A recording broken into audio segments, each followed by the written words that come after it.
हमने यहाँ तक अपनी प्रोटिस्ट के किंगडम की सारी क्लासिफिकेशन को डिटेल में स्टडी किया। अब हम बात करते हैं कि प्रोटिस्ट जो है ये दुनिया के लिए इतना ज़्यादा इंपॉर्टेंट क्यों है। सबसे पहले देखते हैं कि प्रोटिस्ट जो है मैंने आपको बताया था कि प्रोटिस्ट के अंदर कुछ प्रोटिस्ट होते हैं वो पैरासिटिक इन नेचर होते हैं, यानी डिजीज कॉजिंग होते हैं। उनमें ये डिजीज जो है ये एनिमल्स में भी होती है, प्लांट्स में भी होती है और ह्यूमन में भी होती है। फॉर एग्जाम्पल, अगर आपको ये याद हो तो ये जो स्लीपिंग सिकनेस है ये ट्राइपैनोसोमा जो कि जू फ्लैजिलेट्स कॉज कर रहे होते हैं। फिर उसके बाद हमारे पास जो होता है वो प्लाज्मोडियम आता है। ये प्लाज्मोडियम जो है ये मलेरिया का डिजीज कॉज कर रहा होता है। देन हमारे पास जो ओमाइकोटा है वो प्लांट्स के अंदर ब्लाइट, रस्ट, स्मट्स और इस तरह की डिजीज जो होता है वो क्रिएट कर रहा होता है। उसके बाद इसका एनवायरनमेंट पे बहुत ज़्यादा रोल इसलिए है कि आपने सुना होगा कि जो सुशी होते हैं उसके अंदर भी जो ग्रीन वीट डलती है। फिर जो प्लांट्स होते हैं वो कैल्प वगैरह जो है, brown algae and red algae and green algae को हम एज अ फूड भी यूज़ कर रहे होते हैं। फिर उसके अलावा जो रेड एल्जी के अंदर कुछ के अंदर जो होता है वो कोरल रीफ जो होता है वो हेल्प करते हैं बिल्डिंग करने में। देन मैंने आपको बताया था कि जो डायटम्स होते हैं ये दुनिया के 50% ऑक्सीजन प्रोवाइड कर रहे होते हैं।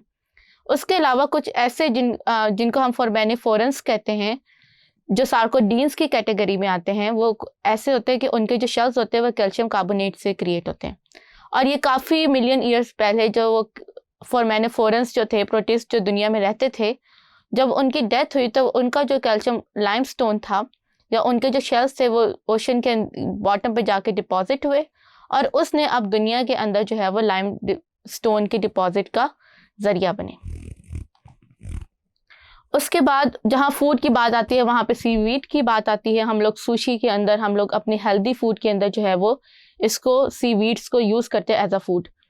उसके अलावा अगर जो है ये एनिमल्स के अंदर जो एनिमल बैक्टीरियाज वगैरह जो होते हैं उनकी भी फर्टिलाइजर्स के लिए जो होता है वो यूज़ होता है। फिर हमारे पास जो होता है ये एल्जी, क्योंकि बहुत अच्छे इंपॉर्टेंट सोर्स हैं कैल्शियम कार्बोनेट्स वगैरह के, तो दैट्स वाई इनको हम एज अ फर्टिलाइज़र भी यूज़ कर रहे होते हैं।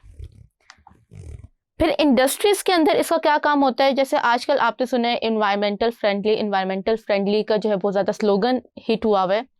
तो अब हमने जो है वो एलजी को यूज़ करते हुए ऐसी प्लास्टिक क्रिएट किया that is degradable in nature. इसे हम बायोप्लास्टिक कहते हैं। उसके अलावा जो होता है वो एलजी के अंदर जो एलिमेंट है जिसको हम एगर कहते हैं, ये एलिमेंट कॉस्मेटिक्स के अंदर बहुत ज़्यादा वाइडली यूज़ होते हैं। फिर आपको याद होगा कि बैक्टीरियाज को हम जिस कल्चर प्लेट पे ग्रो करते हैं उसके अंदर भी हम एगर डालते हैं, तो ये कल्चर मीडियम के तौर पे भी एक्ट कर रहा होता है। फिर हम जो मेडिसिन के कैप्सूल होते हैं वो भी एगर इन नेचर होते हैं।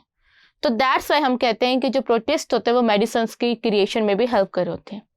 फिर हम डेंटल इम्प्रेशंस जो होते हैं, यानी कि दांत बनाने के लिए जो मोल्ड क्रिएट करते हैं, वो भी हम एगर से जो है वो क्रिएट कर रहे होते हैं। अगर आपको याद हो तो एपोप्टोसिस जो कि प्रोग्राम सेल डेथ है, उसको हमने यीस्ट के थ्रू जो है वो अंडरस्टैंड किया था।